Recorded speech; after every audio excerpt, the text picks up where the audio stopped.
Welcome back. In today's class, we will talk about GST. And GST means Goods Service Tax. हम जब भी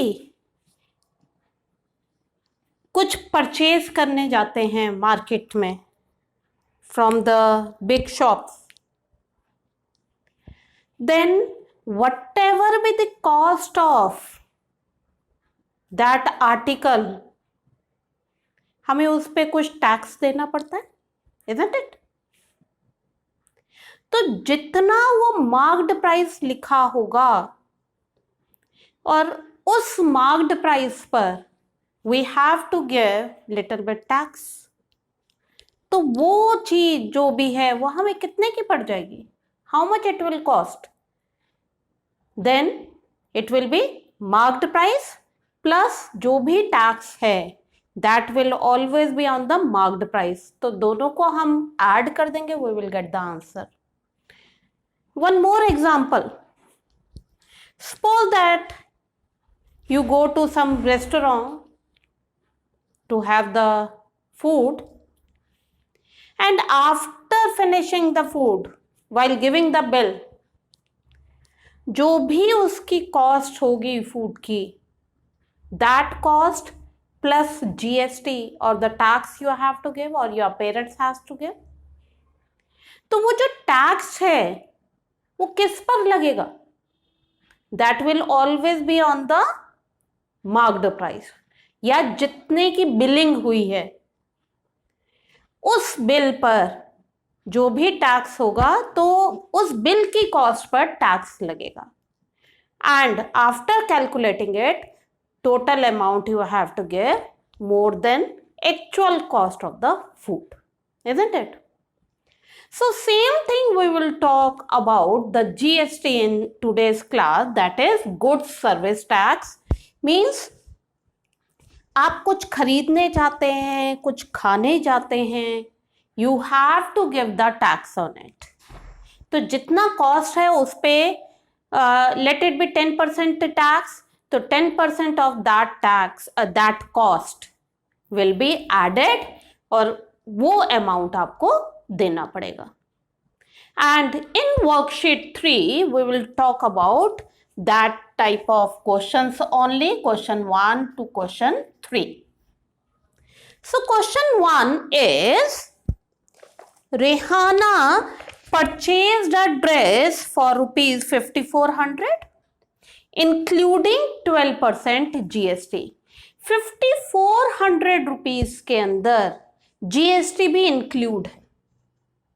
it means जो उसकी cost होगी that will be less than 5,400. ये रेहाना को कॉस्ट पड़ी 5,400 इंक्लूडिंग GST, तो उसकी कॉस्ट आपकी इस 5,400 से कम होगी. Now further find the price of the dress before GST was added. Price of the dress before GST was added. So we will assume let the price of the dress before GST was added as rupees X. ये actual price थी और इस price पर GST दिया जा रहा है. And what is the GST है? 12%. किसका 12%? 12% ऑफ X, जो एक्चुअल कॉस्ट थी. हमेशा जो मार्क्ड प्राइस है या जो एक्चुअल कॉस्ट है उस पे टैक्स लगेगा. Okay, so it will B 12% of X. अब रेहाना को 5,400 की ड्रेस पड़ी. It means the price of the dress before GST plus GST 12%. This should be equals to 5,400, isn't it? जो एक्चुअल कॉस्ट थी प्लस टैक्स वो मिलाकर 5,400 हुआ. Now we will solve it. It will be x plus 12% of x equal 5,400. अब आप इसको solve करेंगे. So by taking its LCM 100x plus 12x equal 5,400. Now cross multiply it. So you will get x as 5400 multiply 100 upon 112. Okay, so this you will get it, and after solving it, the answer, whatever answer you will get it, that answer will be x equal, you will get rupees 4821.42. ये आपका calculate करके answer आ जाएगा 4821.42. So what does it mean? The cost of the dress before GST is rupees 4821.42. So at the end you will write it, therefore cost of dress before GST is rupees 4821.42. Clear?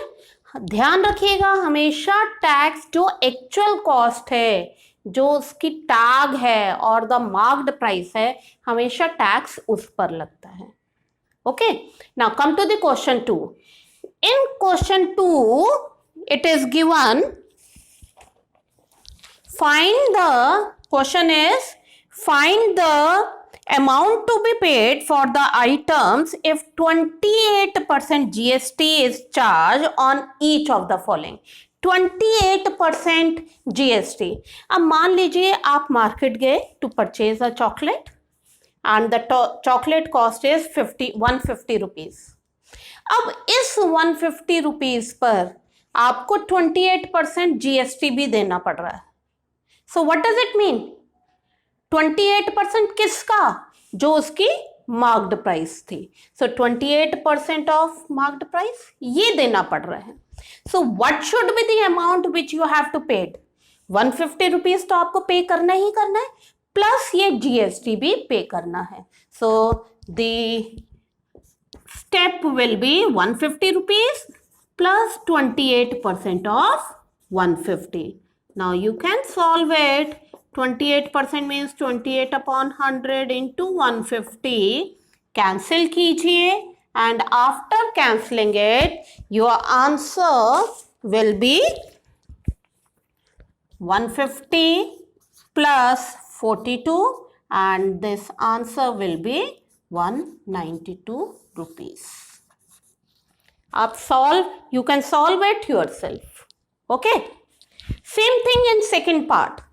Cost of a laptop is 55,000. GST is 28%. तो again GST 28% किस पर?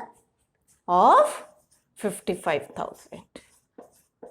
So amount to be paid, what it should be? 55,000 plus 28% of 55,000. Okay, now solve it. 55,000 plus 28% of 55,000. I think you can solve it. After solving it, plus 28 into 550. आप इसको solve कर सकते हैं. Clear?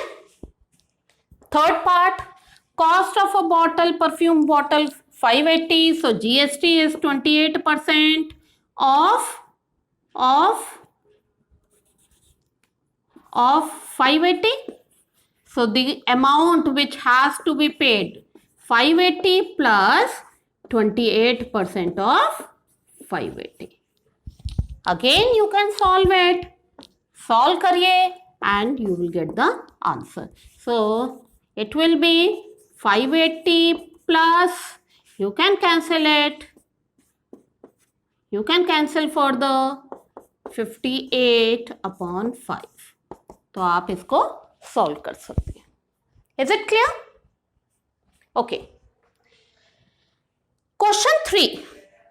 In question 3, it is given cost price of insecticide is rupees 20,000 and The amount paid by the Raman for that insecticide is 23,600 rupees. Now the question is find the GST.